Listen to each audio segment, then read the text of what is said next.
Magandang araw po and welcome to our Monday worship. Ako po si Pastor Romeo Pallier ng Faithful Jesus Church, Muntinlupa. And ang araw na ito ay pinagkaloob ng Panginoon para tayo ay matuto at sa ating malalaman ay maitatama natin ang ating mga pagkakamali. Ang araw na ito, nakalaan para po sa pag-aaral natin tungkol sa kasalanan or sin. Sin is defined na ating hindi pagsunod sa Diyos at ating hindi pagsunod sa Kanyang mga salita. No? Basically, ito yung definition na alam natin. Pag sinabi ng Diyos, bawal lang pumatay, so hindi ka papatay. Pag sinabi ng Diyos, hindi pwedeng magsinungaling, kaya hindi ka dapat nagsisinungaling. Pero merong isang kasalanan na dahil hindi siya nagbabawal, kadalasan, hindi natin siya pinapansin. So, basahin natin sa teksto ng ating pag-aaralan sa Santiago 4:17. Basahin ko lang po siya sa English. Sabi niya, "Therefore, to him who knows to do good and does not do it, to him it is sin." No? So maliwanag, ay siguro po ito lang po yung verse na medyo nag-directly nag-link sa ginagawa ng isang tao na ito ay kasalanan. Sabi niya, kung meron tayong alam na mabuti, pero hindi naman natin ito ginagawa. So ito raw ay kasalanan. In English, this is the sin of omission. No? Ito yung mga bagay na alam nating tama, pero hindi natin siya ginagawa. Katunayan, merong binanggit ang ating Panginoon. One time, sabi niya, nagpapasalamat ako dahil pinakain mo ako nung ako'y nagugutom, dinamitan mo ako nung ako'y nakahubad, at dinalaw mo ako nung ako'y nakakulong. At nagtanong sa kanya, sabi niya, Panginoon, kailan po namin ginawa iyon? No? So, sabi ng Panginoon, yung mga bagay na ginawa natin sa ating mga kapatid, ay ginawa din natin sa Kanya. Ang kakontra naman dito, meron ding mga sinabi ang ating Panginoon. Sinabi niya, nung ako'y nagugutom, hindi mo ako pinakain. No? Nung ako'y nakahubad, hindi mo ako binihisan. Nung ako'y nasa piitan, hindi mo ako dinalaw. At ang tanong ulit, no, kailan po namin ginawa ang mga bagay na yun? At isa rin ang sagot ng ating Panginoon. No? Sabi ng ating Panginoon, no, yung mga bagay na ginawa mo sa iyong kapatid ay ginawa mo sa akin. Ang mga bagay na hindi mo ginawa sa aking mga kapatid ay hindi mo ginawa sa akin. Okay? So, gusto kong tunan ng pansin sa araw na ito ang isang pangkaraniwan ng kaganapan sa buhay ng isang tao. No? Ano ito? No? Iuugnay natin ang kasalanan at karamdaman. So, ang title ng message is Sin and Sickness. Okay. Nung lumang tipan, sinabi na ng ating Panginoon, nung sila'y naglalakbay magmula sa Ehipto papunta ng lupang pangako.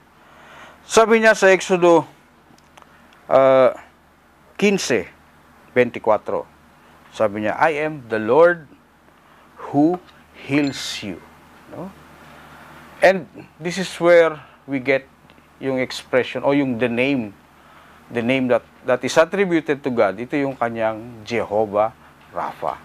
Kaya kung tawagin natin siya, no, ang Diyos, ang dakilang manggagamot. So, tignan natin. Merong storya sa isang Biblia, matatagpuan ito sa Juan 9, at ito ay tungkol sa isang lalaking ipinanganak na bulag. At siguro, nung una niyo siyang basahin, nagulat din kayo dahil ang tanong ng kanyang mga disipulo, Panginoon, sino ang nagkasala? Ang tao bang ito o ang kanyang magulang? No? Doon sa tema ng pagtatanong ng mga disipulo, parang ang kasagutan ay nandoon lamang sa kanilang tinanong. So, kaya ipinanganak na bulag ang taong ito dahil maaaring sa kasalanan niya o sa kasalanan ng kanyang magulang. Ano? And may mga pagkakataon na kapag nagpapagaling ang ating Panginoong Hesus, no, meron siyang unang sinasabi. Ano ang sinasabi niya? No? Ang sinasabi niya, pinatatawad na ang iyong kasalanan. No? So, kita mo siya, merong relasyon yung kasalanan sa ating mga karamdaman. No? And ito yung gusto nating pagtuunan ng pansin ngayon. Balikan ko lang ng konti yung sa Juan 9. Kasi merong sinagot ang ating Panginoong Hesus.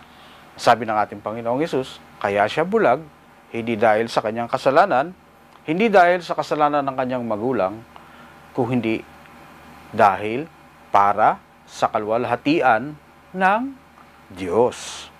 No? It is for the glory of God, kaya ang taong ito ay ipinanganak na bulag. So masasabi natin na mayroong binigay na tatlong kadahilanan. Okay, so tignan po natin, saan tayo nagkasala nung tinatawag na sin of omission? Alam natin ang tama, pero hindi natin siyang ginawa. No? Kung ang Diyos natin ay tinatawag na dakilang manggagamot or Jehovah Rapha, so kaya ba niyang magpagaling hanggang sa mga araw na ito? Siguro po, sasang-ayon kayo sa akin na ang Diyos na ating sinasamba ay kaya pa ring magpagaling hanggang sa mga sandaling ito.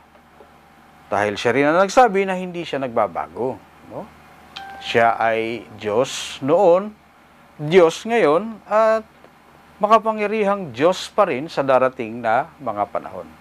So, balikan natin yung definition natin of what is a sin. A sin is a rebellion against God and His Word. Sabi ng Panginoon sa atin sa Proverbs 3:5. Umpisahan mo natin 3:5. Sabi niya, trust in the Lord with all your heart. Diba? Pag dinuktong mo yung 6, and lean not on your own understanding. In all of your ways, acknowledge Him, and He will direct your path. No? So yung maliwanag na maliwanag sinasabi sa atin. No? Pagtiwalaan natin ang ating Panginoon. So, paano mo tinitingnan yung salita na pagtiwalaan? Kung ikaw ang nakabasa nung mga salitang yon, saan mo lalagyan o bibigyan ng pagtitiwala ang Panginoon? Saang aspeto ng buhay mo bibigyan mo ng pagtitiwala ang Panginoon? Meron nga isang nag-quote, sabi niya, tungkol sa mga binabasa natin sa Biblia.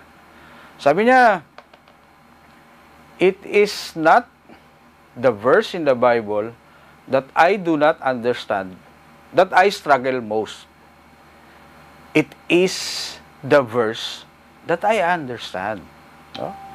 Sa atin daw, hindi sa mga nakakilala sa Panginoon o sa mga nakakaunawa nakakaintindi ng mga binabasa niya sa Biblia. Ang sabi niya, no, hindi daw siya nahihirapan doon sa mga verses na naiintindihan niya. No? Hindi siya nahihirapan doon sa mga verse na hindi niya naiintindihan. Kung hindi nahihirapan siya doon sa mga verse na naiintindihan niya. No? Siguro, yun yung isang bagay na common sa atin. Kasi, dumarating sa punto ng ating buhay when nagtatalo na yung ating saloobin. Base ron sa nabasa natin. Ano? Kung nabasa mo siya, tapos salungat doon sa ginagawa mo, so kailangan mong baguhin yung ginagawa mo. Kaya nga, nagkakaroon ng struggle. Ano? Merong paglalaban, no, sa kalooban mo, kung babaguhin mo ba yung nakasanayan mo o yung pinabasa sa iyo ng Panginoon sa kanyang mga salita. No? So, ang sa atin sa pang-araw-araw nating buhay, maraming kaganapan sa buhay natin na dahil nga paulit-ulit siya, dahil nga nakasanayan mo na siyang gawin, akala mo siya ng tama. Akala mo nasa tama ka ng kagawian dahil ginagawa ng marami. No? Pero ito yung isang bagay na binabago sa atin ng ating Panginoon. No? Sabi nga niya, di ba, kung ikaw ay naki Kristo, ang lahat ay nagiging bago. Nawawala ang luma, no? Pinapalitan siya ng bago. So, tingnan natin ulit. Balik tayo sa sin and sickness. No? Yung isang element ng sin na hindi nawawala ay yung consequence of sin. No? Sabi ng Panginoon sa kanyang salita sa 10 mga utos, no, ang pagsuway, dala ng pagsuway, ay ang parusa sa 3 hanggang 4 na henerasyon. No? So sabi natin, pag sinabi na ng Diyos yun, so magaganap siya. No? So kung matatandaan niyo, ang kasalanan ginawa ni David nung nakita niya ang magandang si Bathshebang naliligo. No? At kadikit ng kanyang pagnanasa, no, nanganak ang kasalanan. Hindi naiwan sa masamang pagnanasa ang kanyang kasalanan kung hindi napunta sa kasalanan ng pagpatay. No? And nabasa rin natin na sa kasalanan niyang iyon, nagkaroon ng consequence. Pero hindi sa kanya, hindi kay Bathsheba, kung hindi doon sa magiging anak sana nila. No? Ang nangyari, yung unang dapat na ipapanganak ni Bathsheba, ito ay namatay. So, yun. So, alam natin na mayroong consequences ang kasalanan. So, we cannot escape yung consequences ng kasalanan. Alam nyo, even if Kristiyano ka na ngayon, and you have done yung kasalanan na mayroong kang dapat panagutan, magaganap siya sa iyo. Example, no? Alam natin na ang katawan natin ay banal na templo ng Diyos. No? Kaya sabi niya, pangalagaan mo ang iyong katawan dahil ito ay templo ng Diyos. So, sin of omission. No?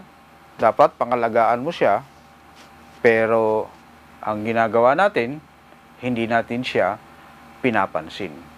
Halimbawa, ako po, nung araw po, naninigarilyo po ako. No? At kahit na alam ko na ang paninigarilyo ay masama. Alam nyo, minsan nga po naisip ko yung yung unang gumawa ng sigarilyo na nilagay niya sa kaha, Kristiyano. Alam niyo kung bakit? Kasi sabi niya, merong label na warning sa kaha ng sigarilyo. Sabi niya, cigarette smoking is dangerous to your health. No? Kaya minsan magtataka ka, bakit? Alam mo naman, naiintindihan mo naman yung nakasulat. Bakit ka bibili? Di ba? No, parang dinedera ko nito no? Alam ko naman na makakasama sa akin ito. Pero bakit na nagtatagumpay yung temptation, no, na bilin mo yung sigarilyo. And in fact, sa industry, tobacco is one of the biggest generating income for every government, no? So alam natin na malaki ang contribution nung pagsisigarilyo. And even sa alak, mga kapatid, no? Ang buwis sa alak, ang tawag dito ay sin tax. No? Akalain mo yun, nilabel ng sin. Nilabel ng sin. Pero, liquor is one of the biggest generating income in our country. No? So, kita mo siya. Kita mo kung paano yung nagtatagumpay yung deception sa atin. No? So, ako, sabi ko nga po sa inyo, naninigarilyo ako. Pero, hindi pa po ako Kristiyano nung naninigarilyo ako. Hindi ko pa po alam na mayroong salita na pangalagaan ko, responsibilidad ko na pangalagaan ko ang aking katawan. No? Kaya, yun, kahit na ilan ang hititin ko sa isang araw, pero nakita ko po siya kasi ang aking pong tatay ay naninigarilyo rin. No? At isang beses, one time in his life, na-stroke po siya. Siguro nasa 60 plus po siya nung na-stroke. And napilitan po siyang ihinto ang sigarilyo. Hininto niya yung sigarilyo. Then, nung siguro mga 78 siya, nagkaroon siya ng complication sa kanyang baga. No? Nagkaroon siya ng pulmonya. And it crippled him. No? Pero huminto na po siya ng paninigarilyo. Siguro more than 10 years na siyang huminto. Pero yung effect po ng paninigarilyo, nandoon pa rin po siya. Okay. Ano yung ibig sabihin? Yung consequences of our sins is going to be consumed as God had said. No? So yun, sa atin. So, dapat maging maliwanag sa atin, no? Yung ating kalusugan, kasama po sa ating kalusugan ang kasalanan. Sabi nga ng ating Panginoong Hesus, Juan 8:34, sabi niya, He who sin is a slave of sin. No? So, hindi ka makakaalis sa pagkakasala kung ang kasalanan ay naging parte na ng buhay mo. No? Katulad po na nangyari kay David, nagpatong-patong lang ang kanyang pagkakasala. No? So, merong point po akong gustong i-drive. And this is the point. No? Ngayon, halimbawa, masakit ang ulo mo.